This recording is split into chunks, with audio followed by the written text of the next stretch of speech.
it's a very wide field for authors to play in, and they take advantage of that, which is great for the readers, because if you get tired of one kind of theme, there's a million more to pick from. Like stars in the galaxy. Sci-fi fantasy is kind of a crazy section because it's all purely speculative fiction. So you can go in a lot of different directions with that.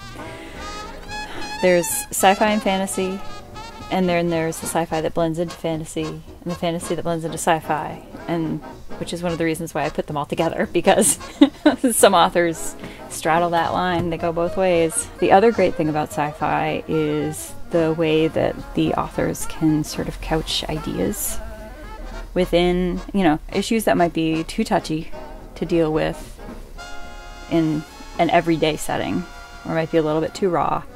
You can take them, you know, create this other world, create this other planet, this other civilization and culture, and you put those ideas in there amongst the people that are telling the story, and you can talk about stuff.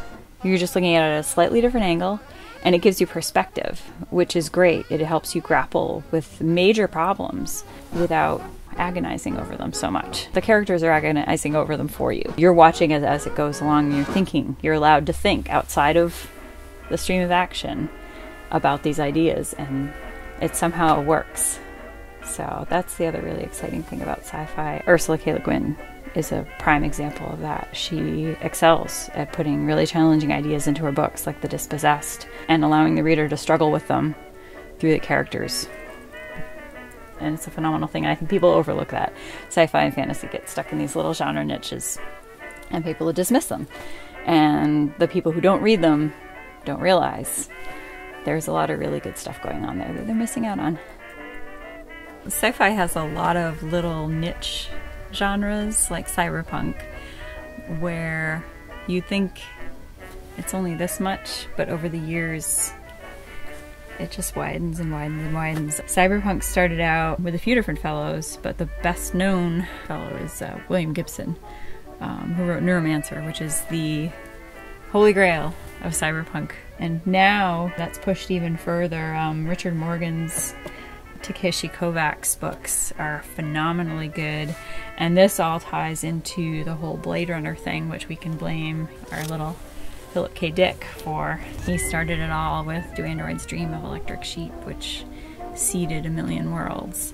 And I suppose in a lot of ways we can thank Isaac Asimov's IRobot for starting us thinking about what makes a robot, what makes a human, what are we going to do when we eventually overstep our bounds and let the technology get ahead of us, which is, you know, is right now is coming back to the forefront again. Stuff that was written decades ago is amazingly on topic still, because they were reaching ahead. They were thinking about what was going to happen and what might or might not go wrong or right. There's early sci-fi, and then there's proto-sci-fi. Like you can look at Mary Shelley, who she not only wrote Frankenstein, which is very much science fiction, as well as horror mixed together. There's again one of those little straddling the line between two genres. Speculative fiction is great for that, but she also wrote post-apocalyptic fiction, which, you know, at that era, who does that? But apparently she was. While other people were writing utopian novels for speculative fiction, she was getting dark. So there's that whole range of like the uber classic, the proto sci-fi, and then there's, you know, the good old stuff like Heinlein and Asimov and those guys that wrote for years and years and years.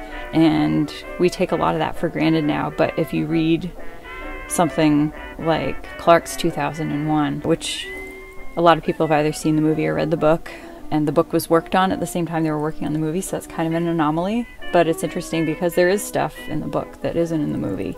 Little subtleties, little nuances, little details. And the stuff he's talking about in that book, you know, the newsreader he's using, it's a tablet. You know, like, these guys were seeing stuff ahead. Like, that is one of the most exciting things about sci-fi, is you're really trying to push your imagination, saying, what do I wish for? Or what do I see happening as a result of the coinciding of events and ideas and needs of the populace, and what will happen. And so science fiction often becomes science in the end, because it's the germs of ideas that scientists look at and say, oh my gosh, I want that to happen. How can I make that happen? Surely I can make this happen. You know, what needs to come together to get there? So the sci-fi writers were always living in the future. But sometimes we don't realize how far in the past they were working on the future. Decades ahead of time. The new authors they're working a lot still with slipstream dimensions, like how we're going to travel, how space travel, interdimensional travel is going to affect us. They're still chucking away at that, and they're talking about languages, because language is the basis of communication, and if we run into other cultures, how do we communicate? China Mieville's Embassy Town is an amazing book for both of those. It treads very lightly on the interdimensional travel, but the language element in it is phenomenal. You'll find yourself thinking about things you never thought about, stuff you took for granted, and we have to push our brains in that direction, because if we're going to talk to people on other worlds, if that ever happens, they're not us. We have to find a way.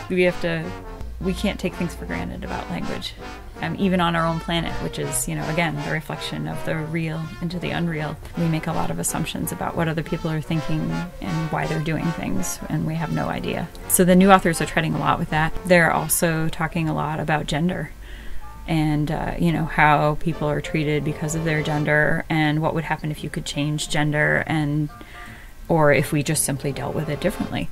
And these are conversations that were started, decades ago by Samuel Delany and a bunch of other people who were wondering what's going to happen. We've talked a lot about the serious stuff in sci-fi, but both sci-fi and fantasy also have a very fun element. Fantasy is often viewed as escapist literature for that reason. Sci-fi has that same element. How many of us started out reading sci-fi by picking up Hitchhiker's Guide to the Galaxy by Douglas Adams? He's a phenomenally funny guy. He's sometimes dealing with very serious issues in his books, but because of the way he handles it, it's the most entertaining thing you've ever read. Christopher Moore is really great for that. Terry Pratchett has a huge following. People just gobble his books up for the same reason. They're fun.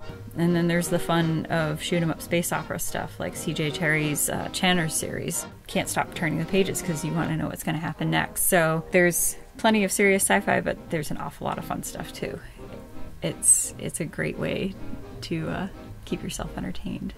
Basically, what I try to do with the sci-fi fantasy section is have as much of it on hand as I can. It's impossible to stock all of it. There's so much stuff that's come and gone out of print, or people just hang on to it. It makes it tough sometimes, but I do my best to cover all the bases so that, if you're missing the third book in whatever series, come on down, because it might be sitting on the shelf waiting for you. That book that you've been looking for 5 years.